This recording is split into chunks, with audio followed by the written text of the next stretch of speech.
Now that you have your EVO set up and you've got a couple fish in there, it's time to care for the tank for the long haul. Setting up a saltwater tank is one thing.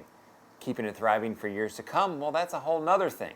If you want it to thrive, you have to give it regular attention. And in this video, I'm going to show you exactly what to do. One of the easiest maintenance items that you're going to need to do on the EVO is to top the tank off. Now, what does that mean and what does that involve? It's actually really easy. First thing you do is you make sure that your EVO needs to be topped off. And there's two ways to check. First, you check the water level right here in the front of the tank. So you can see it's getting below this etching that's been added to the tank. Well, that's telling me that the water level is a little bit low. And then you want to check the water level in the back chamber of the EVO, specifically the return pump chamber over here. That's the one where the heater should be sitting and the return pump sits as well. If you notice this water level is a little bit low, well, that's telling me again that I need to top off the EVO. How do you top it off? Well, you add fresh water to it. Yes, I know this is a saltwater tank, but we're going to add fresh water to it. Why do we add fresh water to a saltwater tank? Or here's why.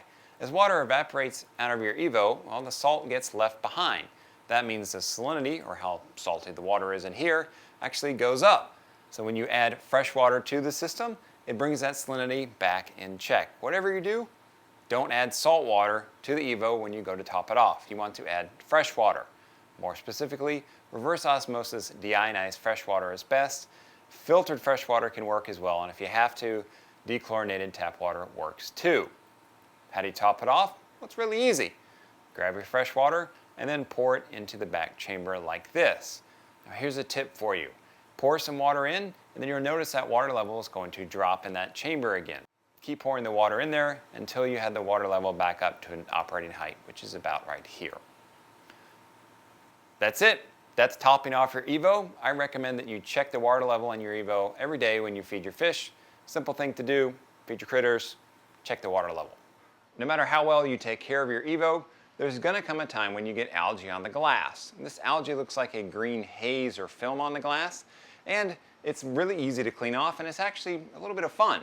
All you need is a magnetic algae scraper, and this is Fluval's razor algae scraper here. One part of it sits inside the tank, that's the wet side. The other part sits on the outside, and that's called the dry side. To clean off the algae on the glass, all you got to do is go back and forth like this and scrape off the glass. You can also go up and down, right to left. It'll turn the corner on the tank very easily.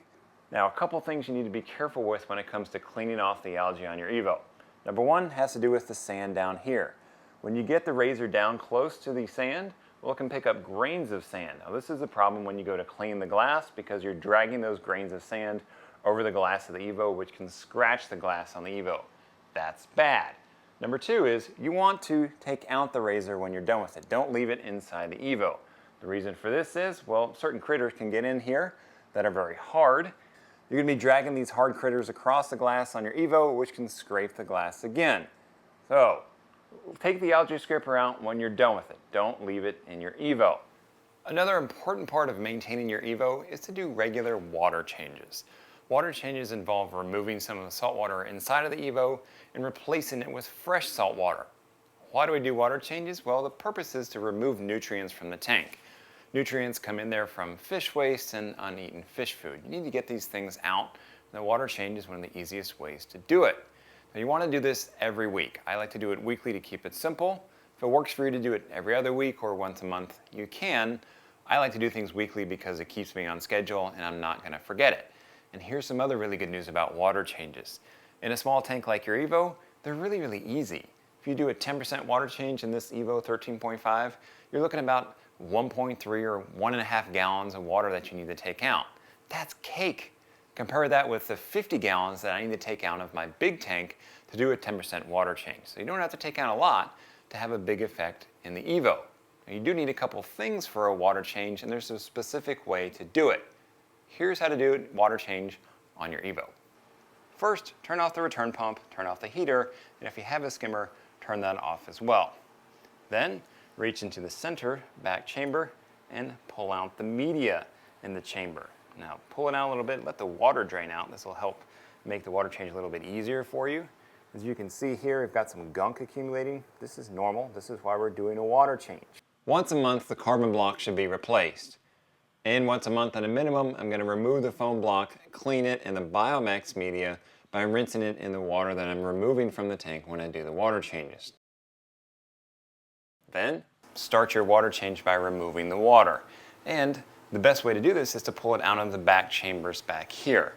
All the junk that was caught in the media, some of it's going to get caught down in these back chambers. So when you siphon out the water, you can siphon out the junk by focusing on pulling water out of these back chambers. All you need is a little bit of tubing to get that done. Stick the tubing right down in here in this center chamber. Start your siphon and then siphon off about a gallon of water. Once the water is out, well, then replace the media in the back chamber very carefully. All you got to do is push that down into the chamber like so. Push it all the way down there. And then refill with fresh salt water. Now, if you can keep it in the back chamber, that's best. If it's easier for you to pour it straight into the tank, you can do that. Just make sure you're not disturbing the sand or any of the rock work and of course the critters in your tank.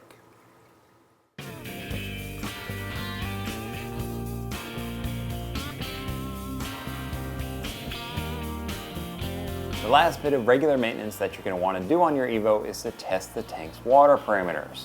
How do you do that? Well, you're going to need a test kit to do it. Don't worry, I've removed the guesswork for you. I have a recommended test kit list to show you what tests to get, what I test for, and what water parameters that you should be looking for. These are the kits that I use and recommend. Now, here's the important thing about testing your EVO's water. Don't just test it and then forget about it. Test it and write down the results. You can write it down in an app, you can write it down on a piece of paper, whatever works for you. If you're going to go through the effort of testing the water in your EVO, make sure that you write it down. Why do you want to write it down? Well, it's going to let you spot trends in your EVO.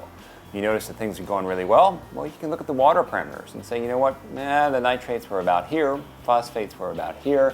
Okay, I know that at this level, the tank's happy. And if things are going wrong, you can test your tank's water parameters and go, this is far off from where it normally is, and this is far off from what I know works for this tank. So test regularly. I recommend at least once a week. Twice won't hurt.